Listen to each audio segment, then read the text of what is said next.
This is part one of our two-part video on boondocking. We'll cover what boondocking is, what type of RV you need, where to boondock and how to find sites, internet and cell services, and what you need to do when you find your boondock site. Hi, I'm Rose. I'm Glenn. And we're Reset Your Journey. Thank you for coming to our channel today, and we are talking about boondocking. What is it? You may have heard the term dry camping, dispersed camping as well. It's basically the same thing. No amenities to your RV. No hookups. No water, no electric, no sewer. Just land to park your rig. So then you might be wondering, why would I do that? Wait. What? It's free. It's free? Yeah, it is free most of the time. There's a caveat to that, and we'll get into that later. You have bigger spaces. You're not sandwiched in an RV park 5 inches from your neighbor. You have like an acre to yourself. You have better views. And when you do have neighbors, they're far away and they're like-minded, and you end up making friends quickly.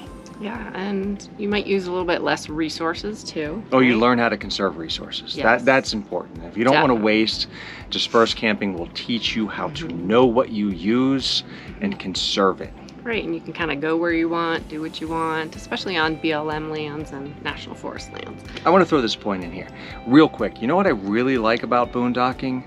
What? There's no set time to leave. Oh, yeah. There's no set time to Good arrive. point. You know, oh, check-in time is at 2 o'clock and you must be out of here by noon. Yeah, we don't worry about that. That's true. Is it intimidating to boondock or dry camp?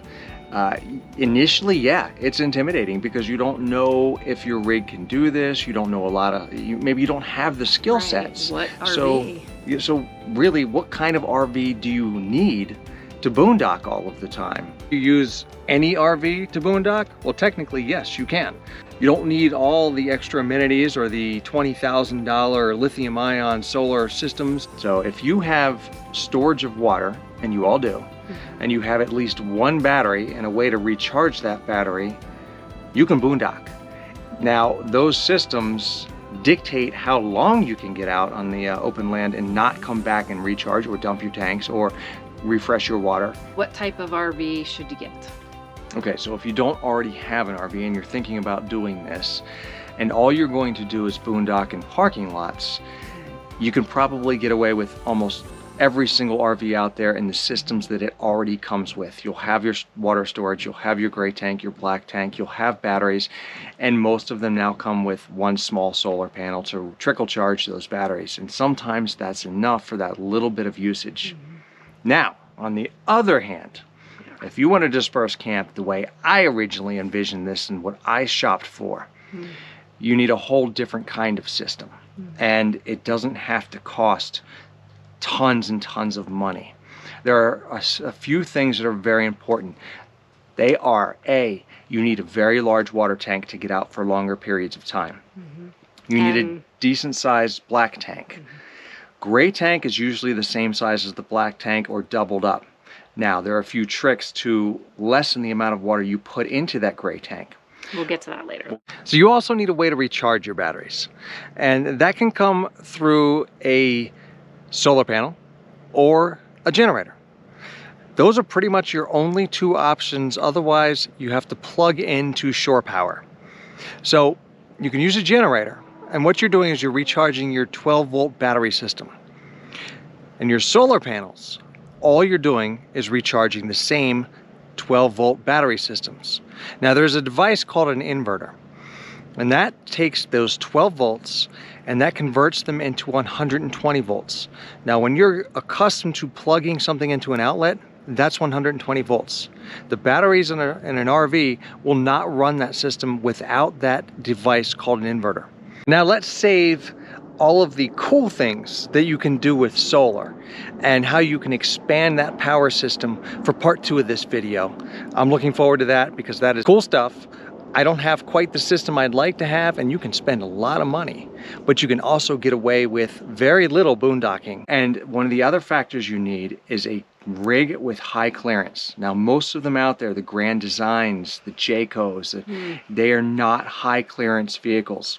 And if you see some of these roads getting into this BLM land and national forests, you know, you get some in the front that they're just washboard. And you have a few good sites. But then you get further back and the roads get really bad. A little bumpy. But you find some potholy. incredible sites and some do. phenomenal views and a lot less people. But the key with that is you need a tow vehicle, or if you're a motorized motorhome, I wouldn't even consider it. But if you have a good tow vehicle that with high clearance and your rig has high clearance, there are not many on the market. ORV, that's Outdoors RV, Nash, those are the only two I can think of that literally flip their axles upside down and put an off-road suspension system on their rigs. And I tell you what, you can tell. You look at those next to Jayco or anything else, and it's a foot higher, and it has a beefy suspension system. And we take this rig on some roads that I wouldn't consider, I would consider it a Jeep road. And it handles it just fine. It gets bumpy and you have to tighten some things out. But the key here is you need something that has big water tanks, good way to store the excess water that you're using, and off-road clearance to get some of the best spots on dispersed camping. Okay, so now you have your RV, but where do you boondock? Oh, you know what? That was one of the most intimidating things to me when we first started this. I had no idea where to go. How do you find this land? And there's a lot of apps out there, and all I kept seeing and hearing was you got to go to Campendium. So we figured some things out. I use 3 different tools to find this land. First, I start with either iOverlander or freeroam.app. And I look for, if we're in an area, I want to travel a maximum of 250 miles to the next destination. So I find that general area, I open iOverlander, I find dispersed camping sites through that. Now, that doesn't mean that it's going to fit our rig. So I have to have a plan A, B, and C. I take plan A, B, and C. Now I need to know if we have cellular coverage. So I take freeroam.app and I do the Sprint and T-Mobile overlays. And then I eliminate anything that is not in the overlay. So if it doesn't have a signal, it's useless to us. Now on occasion, if it's a national park or a destination, we'll deal with a couple days with no signal. So those are the first 2 steps. Now I've narrowed this down to 1 or 2 places that we can stay. Will they fit our rig? Some reviews on there say they will, some say they don't. You look deep into it, it might be a road that goes up a mountain that you don't want to pull or tow a vehicle or take a motorhome onto. So then I go to Google Maps and I use the GPS coordinates, so a lat long coordinate, and I find the specific road and I'll look on it, and you can almost always see the sort of pull-offs on the dirt road where people are camping. That's a satellite view. And the satellite view. And you can tell. Sometimes you can even see rigs that were there when the satellite went over. And you know what? And you're like, oh wow, that is easily a 30-foot rig with a tow vehicle like mine. And look, they're in this spot. If they can get in there, I can get in there. Right, you can also see if there are turnaround places too. Yes, because the last thing you want to do is start going down a dirt road with no turnaround and you're towing, 28 feet with a 22-foot truck and a bike rack off the edge. Try doing a 16,000 point turn on a dirt road somewhere. Yeah, we've done it. We've done it. So I start with iOverlander. I move into freeroam to find out if there's satellite coverage. And then I use Google Maps and satellite overlay to see if I can get in there. And I narrow it down, and you cannot just have an A choice. You have to have an A, B, and a C, because you could get there at 3 o'clock in the afternoon and find no spots. Now you've left early enough for that to happen. You have to be able to move on to plan B, which could be another 25 miles down the road, and oh no, there's no spots. So now you move on to plan C. You have to plan to find these places. It's not as easy. We use one of the Boondockers thing on Facebook. Yeah, Facebook groups are good too because they give you, some people give better descriptions about it, you know, and what they experienced, and most of the time they're true. So they usually are, but you know what? we just use all the things to kind of make our own decision. Rose finds some on there, and I'll look them up. But I'll tell you what, honestly, I just use the apps and the Google Maps, and I sort of do it myself, and I find what I think is going to work. I don't like going on someone else's opinion when they don't have the same rig that I do. Right, but you get a feel. And then, so we were just talking about the BLM and the National Forest lands to boondock, but I think, like we said earlier, there you can boondock for a night or two at like Walmarts and the Cabelas and that kind of stuff. I've never done it. I don't want to. Right, and I don't think you can use generators there. I don't think so. Right. No. So if it's sweltering hot and your generator is not an onboard generator, yeah, just remember that. I'm not going to pull my 2 Yamahas out and you know, plug into those off the side and push my slide out in Walmart. It's not gonna happen. Right. One thing you also need to think about while you're boondocking or before you actually get there is your cell service and internet connection. If you work from your rig like most people do, you really need to look into that. We have a WeBoost. Yeah. And it's a big tall thing at the top of our rig. We have found that it works great when you're just a little bit away. If you have 1 bar or 2 bars, it will amplify that. If you have 0 bars, you can't amplify 0 by, you know, 0 times anything is 0. Right. So you may not be able to go back as far or into an area that's like that. We also use that free roam app that has those layers of the cell service that you can. Yes, but sometimes if you have a rig like ours and you can go really far back and you get you're stuck in a canyon somewhere, and even though you had an overlay that says you had T-Mobile and Sprint, now you have 0 because you're stuck in this canyon, but it looks amazing and there's no one around you. So maybe not stay as long. Be prepared for those things. Right.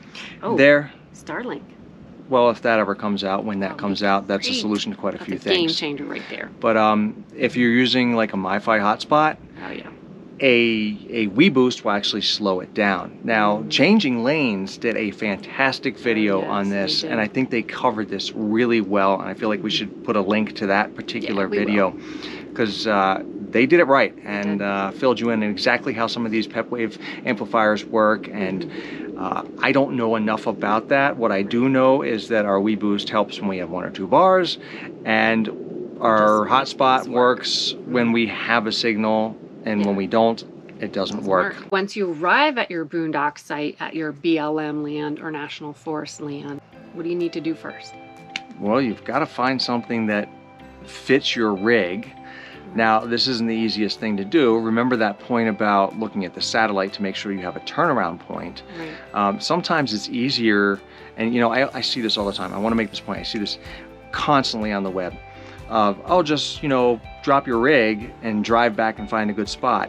It's not that easy. Not as easy. It takes forever to unhook the rig. Okay, it doesn't take that long. But where do you just put it out in the road? I mean, it's not that easy. No. So sometimes we'll pull into like a first spot, and I'll get out and I'll walk. Yes. And you know, we've got bikes in the back, and one might say, oh, it's easy to take a bike off and ride. Well, that actually requires, because my bike's the closest to the, you know, to the rig, I'd have to take all the bikes off to get to mine. So so get out, look around. We get out, we walk. Look at the road conditions.